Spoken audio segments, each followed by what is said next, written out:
Bonjour à tous, j'espère que vous allez excellemment bien. Aujourd'hui, on se retrouve pour parler Formule 1, pour faire le débrief du Grand Prix du Canada. On va revenir un petit peu sur tout ce qui s'est passé du côté du circuit Gilles Villeneuve.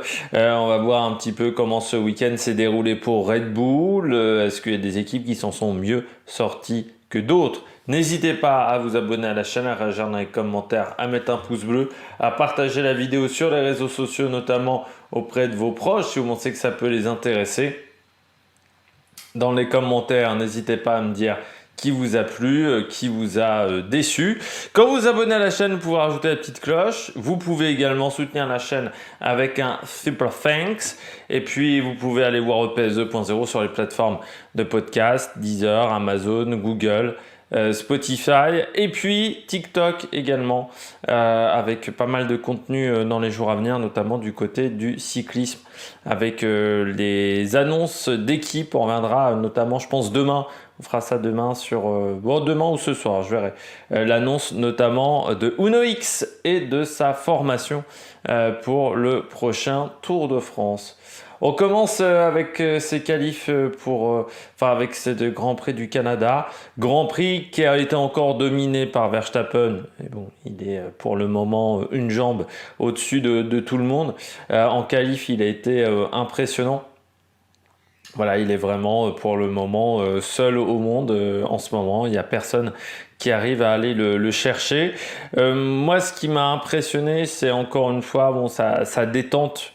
C'est-à-dire qu'il est très détendu pour le moment. Il n'est pas, on sent qu'il n'est pas vraiment menacé.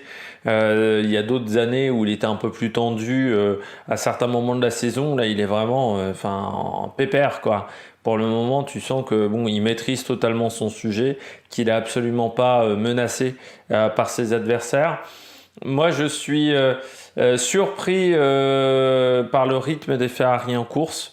Ils ont peut-être un peu mieux compris les pneus. Il semblerait qu'ils aient fait des tests avec Pirelli et qu'ils aient trouvé des solutions. Et puis, Fernando Alonso toujours là. La hiérarchie, en fait, est un petit peu la même. On voit que le top 5, bon, à chaque Grand Prix, c'est assez sensiblement le même, à part l'Alpine. Mais en qualif, Alpine avait vraiment le rythme du cinquième homme. Ils se sont ratés en course, je trouve, en termes de stratégie.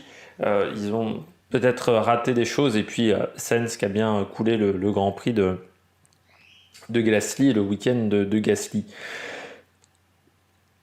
Du côté de ce week-end à Montréal, pas grand-chose d'autre à dire. On aurait peut-être pu s'attendre quand même à une course un peu plus intéressante. Parce qu'on avait de la dégradation, parce qu'on avait eu assez peu de temps de roulage quand même, du fait des problèmes techniques en séance 1, d'une séance 2 où il y avait de la pluie, une séance 3 où il y avait de la pluie pendant toute la séance 3, la séance 2 où il y avait pas mal de pluie quand même en fin de séance. Mais au final, on a eu quand même très peu de spectacles le dimanche, du fait qu'on avait un train DRS. C'est, je pense, l'un peut-être des pires circuits de ce côté-là. C'était déjà un circuit avant où il y avait peu de dépassements, Montréal, du fait que toute la première partie du circuit, c'est quasiment impossible de se dépasser. C'est-à-dire entre le virage 2 et l'épingle, tout en haut du circuit, c'est impossible de se dépasser quasiment. Il faut attendre l'épingle vraiment pour pouvoir vraiment tenter une tentative de dépassement sans que ça soit trop dangereux. Ensuite, tu as la chicane et l'enchaînement virage 1, virage 2. Après tout ça, ça devient osé de dépasser sur ce circuit. Et avec le train DRS, ça renforce ce phénomène. On a eu encore très peu de dépassements sur ce week-end de course. Moi aussi, ce qui m'a déçu, ce qui m'a encore pas surpris sur ce week-end, c'est encore une fois les décisions de la FIA. Je parle souvent de problèmes de cohérence avec la FIA. Je crois qu'on a eu l'exemple ce week-end. Comment on peut mettre la même pénalité à Hülkenberg qu'à Sainz? Sainz le fait 4 fois le samedi, Hülkenberg le fait une fois. Comment Hülkenberg prend un point de pénalité sur sa super licence, Sainz n'en prend 0. Il y a un moment, il va falloir m'expliquer au niveau des pénalités du côté de la FIA parce que c'est absolument pas clair. J'ai vraiment l'impression que c'est souvent la tête du client quand même, que Sainz doit être auréolé, d'avoir une auréole au-dessus. C'est peut-être son père, l'auréole au-dessus de Sens Junior. Là, ce samedi, c'était du n'importe quoi, Sens. Il fallait sanctionner, ça n'a pas été sanctionné. C'est pas normal. Et que ça soit pas aussi fortement sanctionné, il gêne quand même. Bon, il nique le week-end de Gasly, mais ça aurait pu être dangereux. Donc je comprends pas comment il est une sanction moins forte que Hülkenberg. Parce qu'il a même pas de point de pénalité sur sa super licence. Bon, quand même assez incroyable. Et puis la pénalité de Norris aussi pour comportement antisportif. Voilà aussi. Et en plus, on lui met une pénalité, c'est-à-dire qu'on lui met même pas un drapeau noir et blanc. On lui met une pénalité, là aussi, c'est assez incompréhensible de la part de la FIA. Le jour où la FIA aura des décisions claires, les poules auront des dents, ça c'est clair et net. Ou La Rochelle remportera le championnat de France de rugby en top 14. Mais c'est incroyable les décisions de la FIA, ce manque de logique dans les décisions de la FIA est assez dingue. Ça a toujours été un énorme problème. Le règlement n'est pas assez clair parce que il y a beaucoup trop de possibilités d'interprétation dans ce règlement, ce qui fait qu'on a des pénalités qui sont un peu à la tête du client. Note du Grand Prix, moi j'ai mis 8 sur 20. Bon, on a encore eu une purgeasse, alors j'ai pas voulu être trop méchant. C'est-à-dire que c'est quand même un beau circuit, les qualifs c'est toujours très intéressant. En pilotage et à regarder les caméras embarquées, cette première section jusqu'à l'épingle, elle est assez dingue. Mais c'est vrai qu'elle ne permet pas énormément de dépassements, où il faut prendre beaucoup de risques sur les dépassements. Après, le Grand Prix a été assez calme, il ne s'est pas passé tant de choses que ça. Parce que c'est l'un des circuits où le train DRS est le plus facile à mettre en place. Et ça, on l'avait dit, qu'en agrandissant la taille du DRS, c'était l'année dernière, il y a 2 ans, je ne sais plus quand ça a été mis en place, tout le monde avait dit que ça n'allait pas augmenter les dépassements, par contre que ces trains DRS allaient être beaucoup plus en place. Et oui, parce qu'il n'y a plus de traîne aéro quand vous avez le DRS, donc l'effet du DRS est totalement atténué dans ce genre de situation. Le jour où on mettra un push to pass, peut-être que ça sera plus intéressant du côté de la FIA que le DRS. Voilà. Mais aujourd'hui, oui, on se tape quand même cette année. C'est pas une année à spectacle du côté des Grands Prix. Bon, on regarde tout de suite le bilan des Bleus. Du côté du bilan des Bleus, je commence avec Esteban Ocon. C'est un Grand Prix frustrant pour Esteban parce que il y avait possibilité de faire un grand coup. Il y avait possibilité, je pense, de finir 7e. Il aurait fini 8, vous allez me dire, c'est pas beaucoup de points de perdus dans l'affaire. Mais c'est frustrant parce que la 7e place, elle était vraiment atteignable, mais on s'est un peu raté en termes de stratégie. Je pense qu'on ne s'est pas arrêté au bon moment. En fait, on n'a pas voulu prendre de risques en termes de stratégie du côté de chez Alpine. Et je pense que c'était un circuit où on pouvait tenter quelque chose sur l'endurance des pneus. Et on voit ce qu'a réussi à faire Albon. Alpine était capable de le faire aussi en termes de stratégie. Et ils se sont fait un peu avoir. Ils se sont fait avoir aussi par Ferrari. C'est un week-end où tu pouvais finir 6e. Mais il fallait avoir une stratégie peut-être un peu plus osée. On a été un peu trop timide en termes de stratégie autour d'Esteban Ocon.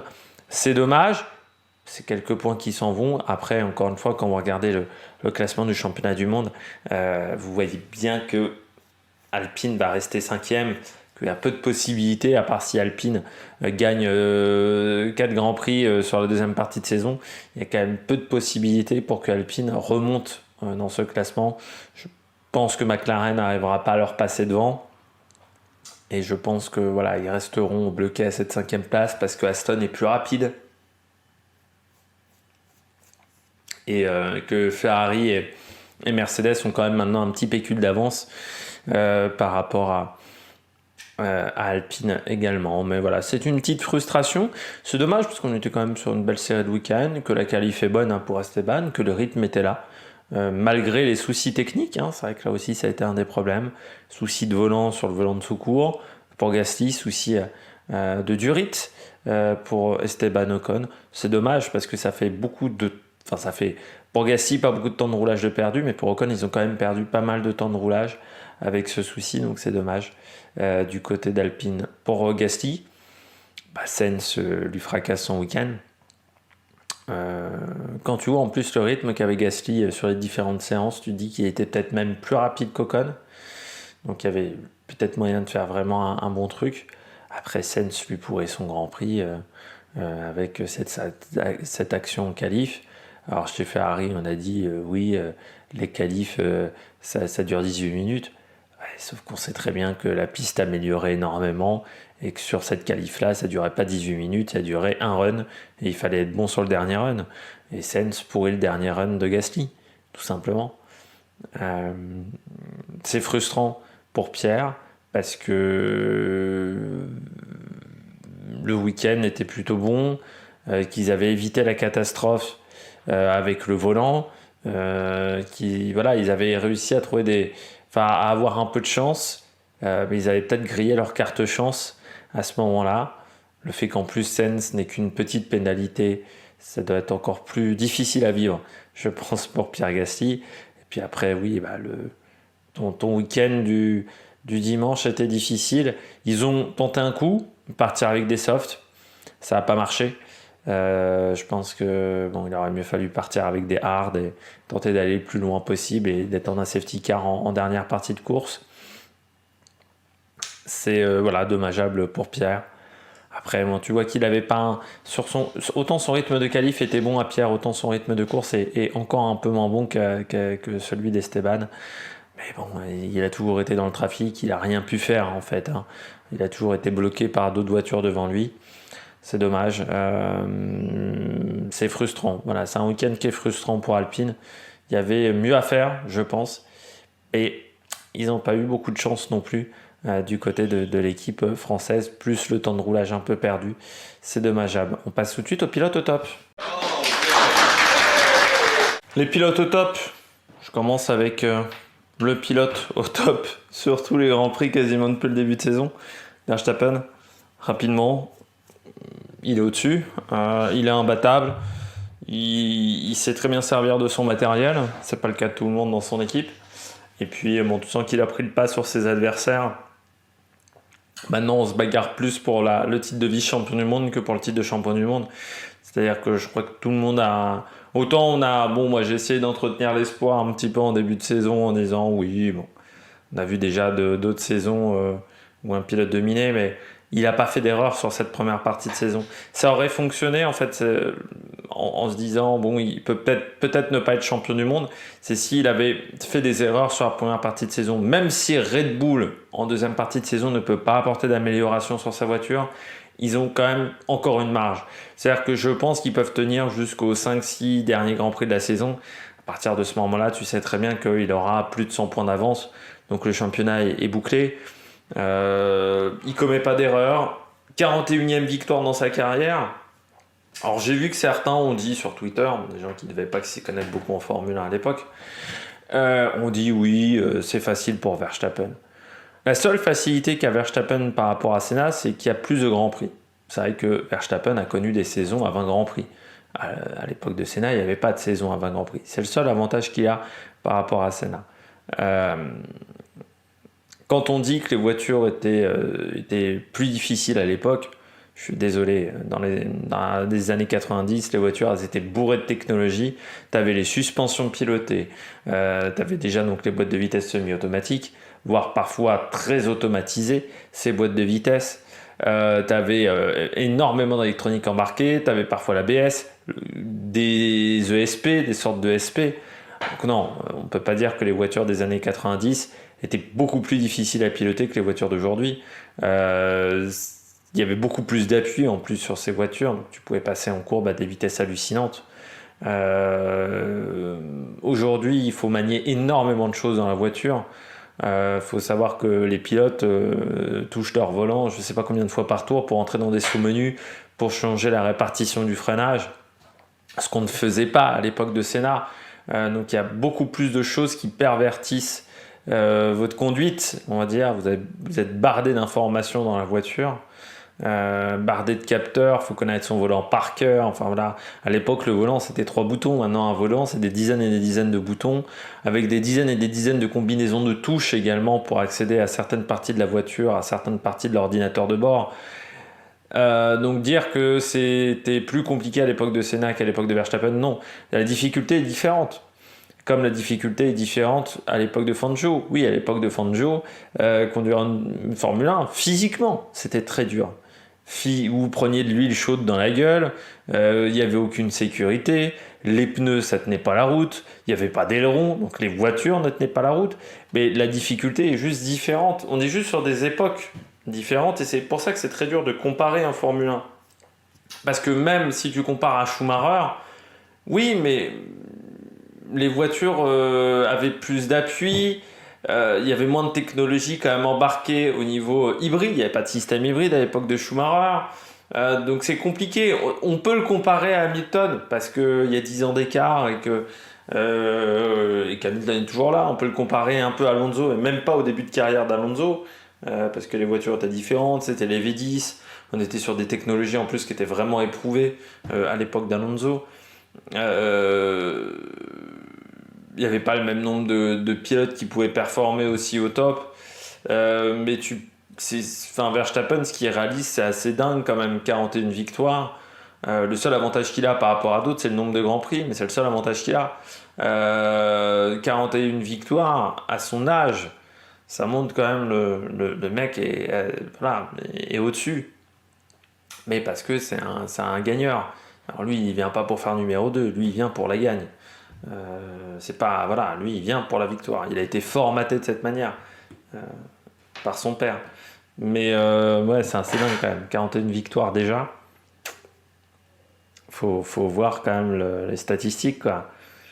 Surtout qu'il n'a pas toujours eu la meilleure voiture du plateau. Là, aujourd'hui, la meilleure voiture du plateau, mais il a dû se battre face à la Mercedes. Il a fait énormément progresser le moteur Honda aussi. Donc il y a un petit talent quand même au niveau de Verstappen. Alors je suis pas le plus grand fan de Verstappen parce que j'ai un peu de mal avec le personnage de Verstappen en dehors de la voiture. J'ai même beaucoup de mal avec le personnage de Verstappen en dehors de la voiture. Mais quand des mecs disent... Et puis il y en a des qui ont dit Verstappen il triche, Senna il trichait pas. Excuse-moi, mais regardez le premier virage à Suzuka, de la part de Senna. Et Senna a eu des périodes où il avait la voiture qui dominait, comme Verstappen. Il y a eu aussi des périodes où il n'avait pas la meilleure voiture du plateau, notamment sur la fin avec McLaren, mais il y a eu des périodes où il avait la meilleure voiture du plateau. Donc c'est pas plus facile pour l'un que pour l'autre. Voilà. À part, le seul avantage qu'a Verstappen, c'est le nombre de grands prix par saison qui, c'est vrai, aujourd'hui est bien supérieur à l'époque de Senna. Je poursuis avec Alonso. Il pouvait pas faire mieux, Alonso. Il a eu un départ un peu compliqué. C'est vrai que son départ est pas évident. Peut-être pas bien placé sur la grille, enfin pas du bon côté de la grille de départ, mais c'est vrai qu'il a eu un départ difficile. Alonso, après, il réussit encore bien son week-end. Il s'est bien bagarré avec Mercedes, avec Hamilton. Ils se sont bien amusés avec Hamilton. Ils seraient presque à 2 doigts d'enterrer la hache de guerre. Je pense qu'ils se sont quand même amusés. Même si, Alonso, il comprend que pour le moment, la victoire, il faut que Verstappen ait un problème mécanique. Il sait que Mercedes pousse en ce moment. Il sait que Mercedes va avoir un gros package d'évolution à Silverstone. Il sait aussi que Mercedes, il commence vraiment à progresser sur sur la compréhension des pontons plus larges et sur les capacités de réglage avec ces pontons plus larges. Et ça, forcément, ça va aider Mercedes. Et Mercedes va aller beaucoup plus vite et va faire beaucoup moins d'erreurs de réglage qu'ils peuvent encore commettre aujourd'hui. Et du côté d'Alonso, tout dépendra de la faculté qu'aura Aston Martin de faire évoluer sa voiture dans le bon sens. Ça dépendra peut-être aussi de Stroll, parce que Mercedes a 2 très bons pilotes. Aston Martin à Fernando Alonso et Stroll est quand même en dessous. Alors c'est fou parce que Stroll, il était presque plus performant quand il était tout cassé de partout que quand il a la pleine mesure de ses moyens physiques. Parce que là, c'est vrai que ça fait depuis quelques courses, c'est un peu compliqué quand même pour Stroll. Il se prend quand même un petit peu d'étaules. Il est vraiment en difficulté. Et c'est vrai que de l'autre côté, bon, certes, Russell a fait une erreur, mais il a failli faire le Grand Prix du siècle quand même, Russell. Enfin, le Grand Prix du siècle, le Grand Prix de l'année. En remontant avec sa Merco. Bon, il lui a pas, voilà, il a eu des problèmes, des pépins techniques. Il a eu des soucis de frein, une surchauffe au niveau des freins, certainement dû à son contact avec le mur. Et ça a entraîné des problèmes techniques sur sa Mercedes. Mais voilà, ça va être la question pour Aston Martin, c'est qu'ils ont vraiment un numéro 1 très fort. Mercedes a un duo de pilotes qui est peut-être le plus homogène du plateau. Et ça peut faire la différence pour Mercedes. Aussi dans la compréhension des réglages avec deux pilotes qui s'entendent quand même plutôt bien, Russell et Hamilton, même si pour Hamilton c'est toujours compliqué d'avoir un petit jeune qui arrive calé dans l'ongle et qui veut vous manger, mais je pense que Russell c'est un pilote qui est assez intelligent dans sa communication. Il sait ménager la chèvre et le chou, mais voilà, il sait vraiment gérer complètement sa communication du côté de Russell. On poursuit avec Albon. Je termine même ces pilotes au top avec Albon. Pour le moment, Albon, il donne le maximum avec le matériel qu'il a. Williams est en retard, c'est ce qu'a dit même la direction. Ils ont dit on est en retard, on a 20 ans de retard quasiment enfin ça n'a pas évolué depuis 20 ans quoi. C'est-à-dire que les infrastructures qu'ils avaient à l'époque de BMW, c'est quasiment toujours les mêmes aujourd'hui. C'est-à-dire qu'ils ont pris du retard. Ils ont pris du retard parce que c'est vrai que depuis le départ de BMW, la situation de Williams a été assez instable. Pas mal de changements de motoristes, Cosworth, Toyota, Cosworth à un moment, Renault, Mercedes. Que du côté de Williams, on n'a pas eu beaucoup de moyens. Aussi que du côté de Williams, bah, il y a quand même des gens qui sont restés très longtemps et qui, je pense, manquaient un petit peu de regard neuf. Je pense à Frank Williams et Patrick Head, et même sa fille, à Frank Williams, qui faisait un petit peu comme on faisait il y a 20 ou 25 ans. Mais ce que fait Albon avec son matériel, 50 tours, ils comprennent quand même parfaitement leur matériel aussi. Certes, ils n'ont pas un matériel très efficace, mais ils arrivent à comprendre tout de suite quand ça marche et tout de suite quand ça marche pas. Forcément, on construit pas. Enfin voilà, et ça c'est une force. C'est une force pour Williams, c'est de comprendre comment sa voiture fonctionne, ce que n'arrive pas à faire Ferrari ou a beaucoup de mal à faire Ferrari. Eux, ils arrivent à le faire. Et puis, c'est sûr que Albon, bah, c'est quand même pas un mauvais pilote. C'était pas un mauvais pilote chez Toro Rosso à l'époque. Le seul souci, c'est qu'on l'a fait monter trop vite dans l'équipe 1, comme on avait fait monter rapidement Gasly. Et ça a été l'erreur. Il manquait d'expérience pour aller chez Red Bull. Et surtout, Red Bull, ça a toujours été un pilote numéro 1, un pilote numéro 2. Eux devaient s'adapter à la Red Bull. Et c'était très compliqué pour eux. Mais Albon, c'est pas un mauvais pilote. C'est un pilote en plus qui en veut, parce qu'il a quand même failli quitter le monde de la Formule 1. Il s'est retrouvé quand même en DTM avec une Ferrari GT3. On était loin de la Formule 1 quand il était en DTM. Mais il se donne au maximum parce que c'est un mec aussi qui, je rappelle, n'était pas dans une académie de jeunes pilotes non plus. C'est-à-dire qu'il est en F2, il est chez Dams. Quand il est chez Dams, normalement il doit faire de la Formula I après. C'est Red Bull qui le recrute, mais de base il n'était pas dans l'académie Red Bull. Il était dans aucune académie de jeunes pilotes. C'est pas un enfant de la balle parce que on va pas aller jusque là quand même. Mais il a dû se battre un peu comme Ocon quand même. C'est pas des mecs qui ont eu des carrières linéaires. Et c'est ce qui fait que c'est des mecs je dirais pas qu'ils se donnent plus, parce qu'un pilote de Formule 1 ça se donne énormément, mais mentalement je pense que c'est des pilotes qui sont solides et qui s'accrochent énormément. Et je pense qu'Albon il a cette faculté là, et en course là faire 50 tours avec les mêmes pneus, c'est pas facile. Hein. Tu as des pneus qui sont dans un sale état et lui, il a réussi à tenir Ocon pendant pas mal de tours alors que tu l'as à tes trousses. Pas simple non plus. Mais il a joué avec les qualités de sa voiture. Il a été très intelligent à chaque fois. Dès que la voiture était performante, vraiment, il jouait avec Ocon. Et puis quand la voiture était un peu dans les sections, la voiture était un peu moins performante. Là, il jouait plus. Il attaquait au maximum avec sa voiture. Et puis cette Williams, elle a un gros souci, c'est de ne pas réussir à générer de l'appui. Par contre, elle a un gros avantage, c'est d'avoir une grosse vitesse de pointe. Et sur un circuit comme Montréal, ça aide pas mal pour cette voiture. On passe tout de suite au bonnet d'âne. Les bonnets d'âne. Je commence avec Nyck de Vries. Je pense qu'il a perdu son volant en Formule 1 ce week-end. Est-ce que ça sera dès la mi-saison ? Est-ce que ça sera en fin de saison ? Je ne sais pas, mais il savait qu'il était sous pression. C'est rarement une bonne idée de mettre un pilote nouveau sous pression. Et voilà, c'est ce qui coûte à De Vries. On lui reproche en fait, mais comme on reprochait à Brandon Hartley, sa carrière d'avant, parce qu'en fait on s'attendait à ce qu'il soit tout de suite opérationnel en Formule 1, parce qu'il avait été dans d'autres catégories. Ce qui est complètement con en fait.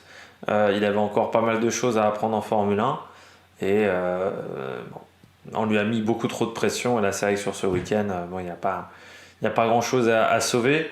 Est-ce qu'il trouvera un volant dans une autre équipe ? On sait que c'est un peu pareil avec Logan Sargent, qui a quand même des résultats pas dingues, mais qui a aussi pas mal de pépins mécaniques sur sa voiture. Parce que je pense qu'on privilégie quand même Albon à Logan Sargent.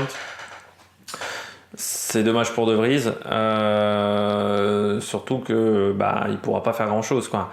C'est-à-dire que quand tu te fais virer en cours de saison, c'est compliqué de retrouver un programme sportif derrière.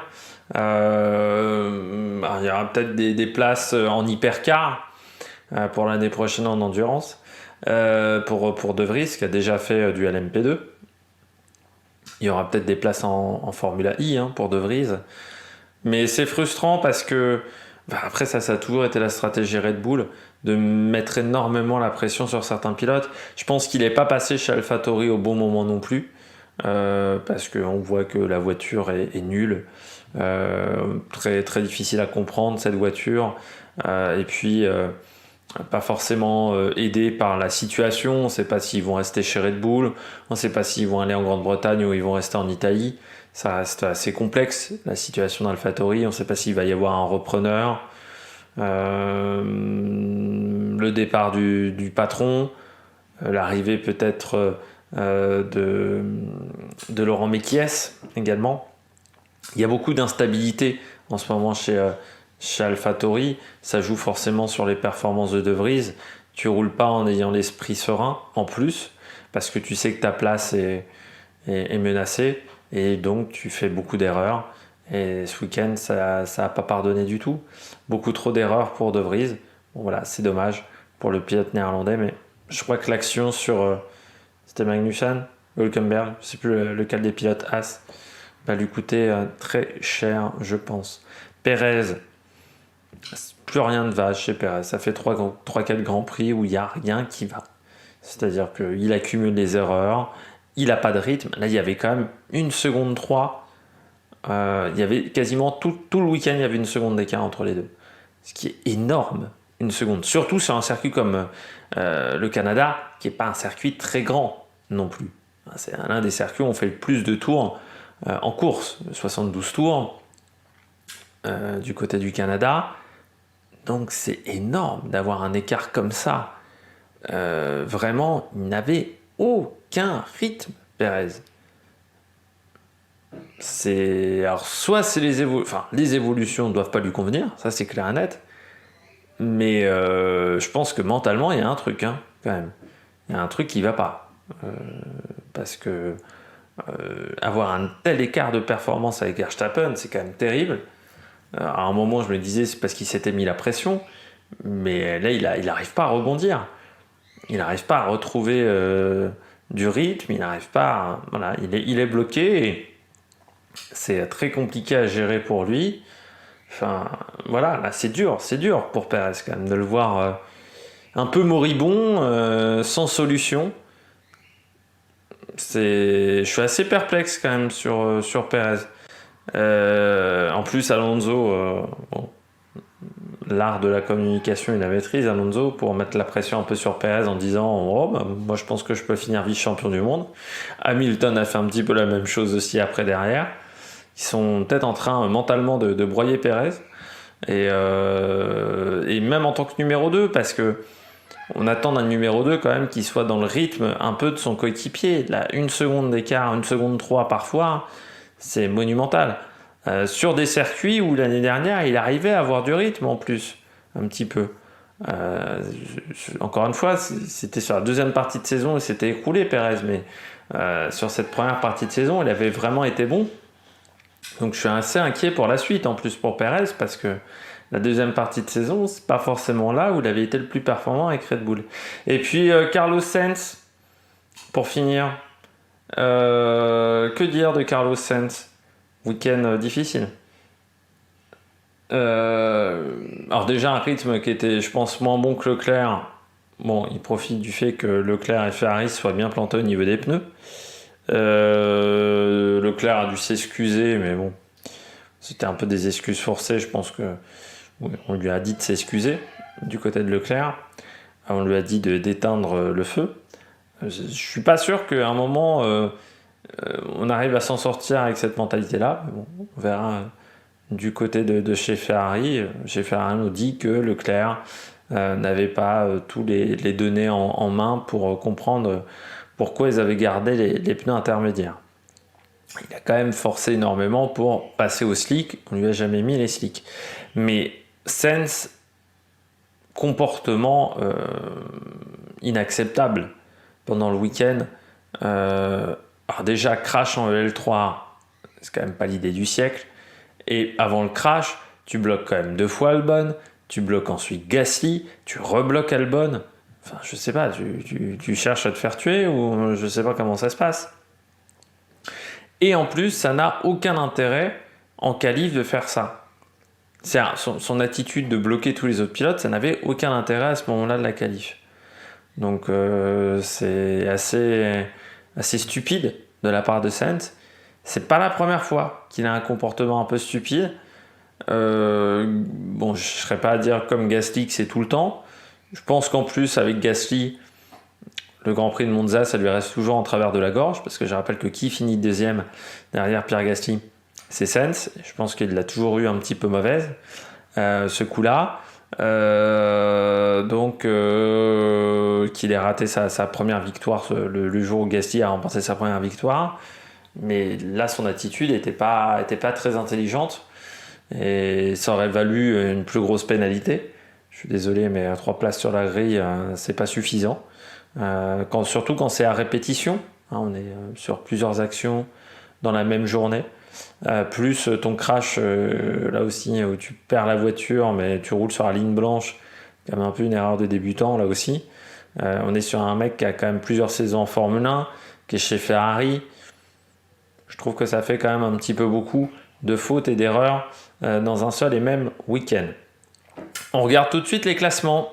On regarde tout de suite les différents classements de ce championnat du monde de Formule 1. On regarde le classement pilote. Donc comme vous le voyez, Verstappen en tête avec 195 points. Ça commence à faire beaucoup face à Sergio Perez, 126. Il commence à avoir une belle avance. Là, Verstappen. Derrière, on retrouve Alonso. Alonso qui a dit en interview qu'il pouvait prendre la place de vice-champion du monde. Eh bien, c'est tout à fait plausible. Mais il faudra faire attention également à Lewis Hamilton, qui n'est pas si loin que ça. 26, il est à 24 points de Perez, donc c'est moins d'une course d'écart avec Sergio Perez, donc c'est jouable également. Carlos Sainz, George Russell payent son abandon. On retrouve ensuite Charles Leclerc, Stroll, les 2 pilotes alpines Ocon et Gasly, Lando Norris, Albon qui remonte avec 7 points désormais au championnat du monde, et Sargent et De Vries sont toujours pas marqués de points du côté du classement constructeur, comme vous pouvez le voir. Red Bull en tête avec 321 points. Là encore, l'avance est toujours importante face à Mercedes et Aston Martin, 167 et 154 points. On retrouve ensuite Ferrari, 4e. J'ai envie de dire que la deuxième place s'éloigne quand même pour Ferrari. Alpine cinquième, qui devrait jouer la cinquième place cette année. Je pense que ça sera compliqué d'aller chercher Aston Martin. Il y a maintenant 110 points d'écart. Ça semble compliqué. McLaren sixième. Alfa Romeo 7, As 8, Williams 9. Tout ça se tient en 2 points. Et AlphaTauri 2. Autant vous dire que AlphaTauri c'est mal embarqué pour la 8e place du championnat du monde. L'équipe est en difficulté en ce moment. Nous, on se retrouve pour une prochaine course qui arrivera très vite dans ce championnat. Ça sera le Grand Prix d'Autriche. Ça sera dans 2 semaines, enfin dans 10 jours désormais, ce Grand Prix d'Autriche du côté du Red Bull Ring. Et puis ensuite, il y aura la course du côté de Silverstone, si je ne me suis pas trompé au niveau des dates, pour ce Grand Prix d'Autriche. Voilà, donc on fera le débrief du Grand Prix d'Autriche lors de la prochaine course. N'hésitez pas à vous abonner à la chaîne, à réagir dans les commentaires, à mettre un pouce bleu. Et puis nous, on se retrouve pour de prochaines aventures sur la Mega Production. Ciao, ciao!